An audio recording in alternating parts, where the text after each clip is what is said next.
Olá, estamos aqui para mais uma sequência de vídeos sobre Python e dessa vez iniciando uma sequência de exercícios envolvendo os laços de repetição for e while e também a condicional if. Então, nosso primeiro exercício é o seguinte, pede lá soma dos números ímpares e aí temos o enunciado. Escreva um programa que receba um número inteiro positivo n e calcule a soma de todos os números ímpares de 1 até n. Então, vou fazer uma primeira abordagem aqui para a resolução desse exercício. Vou declarar uma variável que vai armazenar esses nossos valores soma igual a zero. Até já teve aqui uma dica aí de inteligência artificial de como fazer esse exercício, mas vou pular um pouco essa parte, vou fazer aqui um código nosso e depois eu volto nesse da inteligência artificial. E aqui eu vou dizer o seguinte, eu vou colocar aqui n, né, esse número que o usuário vai digitar, e aqui eu vou colocar input, digite um número, deixa eu colocar aqui o teclado em inglês, digite um número positivo. Essa parte eu vou pegar exatamente igual a sugestão, só vou tirar um pouquinho essa parte aqui do for, vou fazer de uma outra maneira aqui inicial. Então nós já vimos que se a gente coloca for i em range de 1 até n mais 1, se nós fazemos isso daqui, a variável i, ela vai começar assumindo o valor 1, depois vai até o valor 2, até o valor 3 e termina no valor n. O n mais 1 não é considerado ali dentro do cálculo. E dessa forma, se eu venho aqui e coloco, se o resto da divisão do número por 2 for diferente de 0, significa que esse número daqui nosso ele é um número ímpar. Por quê? Se o resto da divisão por 2 fosse 0, ele seria par. É o que acontece se nós pegarmos lá o número 2, número 4, número 6, número 8, número 14. Quando o número é ímpar, o resto da divisão por 2 é diferente de 0. E daí, nesse caso, a gente vai pegar e colocar lá que soma mais igual a i. Quando eu coloco soma mais igual a i, isso é a mesma coisa, vou até colocar aqui como um comentário, que escrever que soma é igual a soma mais i. É só um atalho para nós escrevermos aqui a mesma coisa. E daí, depois de tudo isso daqui ser executado, eu posso pegar e colocar lá para imprimir que a soma dos números de 1 até n é igual a essa nossa soma.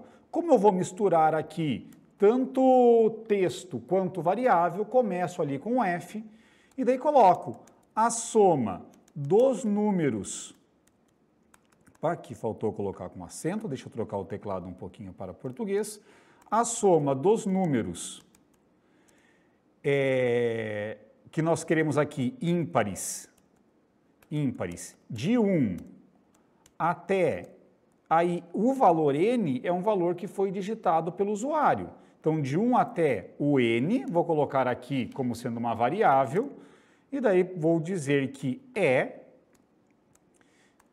e esse o valor que nós temos é a soma. Então, não preciso nem colocar aqui o 2 pontos, posso colocar direto, é soma. Então, dessa maneira, o que nós temos aqui na sequência? Te declara uma variável com o valor soma igual a 0, que é a nossa variável que vai armazenar essa soma. A gente pede para o usuário digitar um número inteiro positivo. Quando ele digita esse número inteiro positivo, o que é entendido pelo Python é uma variável do tipo texto, mas nós sabemos que aquilo é um número. Aí nós vamos transformar em número e guardamos esse valor aqui em n. Aí fazemos aqui uma variação no for de começando em 1 e indo até n mais 1, mas não considerando n mais 1, então isso aqui vai fazer com que o i varie de 1 até n. Se o resto da divisão desse nosso número i por 2 for diferente de 0, significa que o número é ímpar. E daí nós vamos somar esse valor i à variável soma. E depois disso tudo, aqui já fora do if e fora do for, a gente imprime o resultado. Então, colocando aqui dessa maneira, esse nosso código, e eu peço para digitar o número.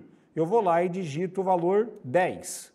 Então, Do 10, nós temos os números ímpares 1, 3, 5, 7, 9. 1 mais 3, 4, mais 5, 9, mais 7, 16, mais 9, 25. E aparece aqui, a soma dos números ímpares de 1 até 10 é 25. A gente poderia fazer de uma forma um pouco diferente essa nossa conta.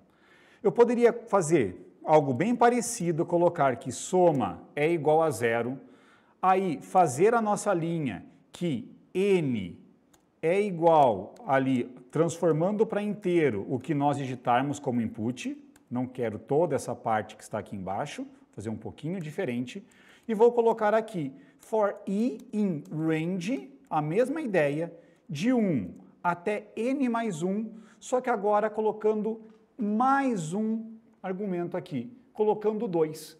O que significa isso? Significa que, nesse caso, nós vamos ter que o i começa em 1, vai até lá o valor de n, só que o passo dele é de 2 em 2. No lugar do i ser 1, depois 2, depois 3, depois 4, depois 5, até que atinja o valor n, ele vai ser 1, depois 3, depois 5, depois 7, 9, 11 e assim por diante. Esse 2 aqui é o step, é o tamanho do passo que nós estamos dando na variação do i. E daí depois de colocar essa parte, né, soma mais igual a i, que é a mesma coisa que soma igual a soma mais i, nós vamos escrever aqui o resultado. Para escrever o resultado, só faltou fechar esse parênteses. E daí agora aqui a mesma ideia. Vou colocar ali o número 10, a gente vai ter o mesmo resultado. A soma dos números ímpares de 1 até 10 é 25. Então nós vimos aqui como resolver esse exercício de duas formas diferentes. Existiriam ainda diversas outras opções, mas essas duas aqui são duas das possíveis para a nossa resolução. Então, obrigado até aqui e na sequência teremos um outro exercício fazendo contagem de vogais dentro de uma palavra. Obrigado e até a próxima!